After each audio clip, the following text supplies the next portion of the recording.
আমার ভাই Sohel CSS member. তো আমরা আমাদের এখানে একটা কালচার আছে, অনেক সময় অনেক টিচারদের আমরা টিচার পুজো বলি সিএসএস থেকে, এটা জন্মদিন বা টিচার্সদের বহু পয়সা স্টুডেন্টরা খরচা করে। তো আমরা সিএসএস শুরু থেকে এটা করেছি যে না, ওসব বেকার পয়সা খরচা না করে ওই টাকাগুলো এক জায়গায় একত্রে করে আমরা মানুষের কাজে লাগাই। তো সামনে আমার জন্মদিন আসছে, ও অনুষ্ঠান সিএসএস করে, জন্মদিনটা ম্যাটার করছে না, কিন্তু সেই উপলক্ষে ওসব বেকার পয়সা খরচা না গিয়ে ওই বাচ্চাদের জন্য এই পেনগুলো নিয়ে এসছে, যেগুলো আমরা সঠিক সময় বাচ্চাদের হাতে পৌঁছেও দেবো। সিএসএস ডোনেশন রিলেটেড কাজ বা সিএসএস স্টুডেন্টদের যেমন দেওয়া হয়।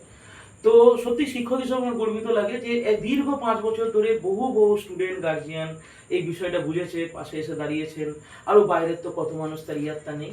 তো সোহেল এই বছর নতুন করে শুরু হচ্ছে, এবং তুমি যে সবার আগে জন্মদিনে এগিয়ে এসছো এই কাজটা করলে, এটা শিক্ষক হিসাবে আমাকে কতটা গর্বিত করে তোমায় বলে বোঝাতে পারবো না। Proud of brother, CSS forever.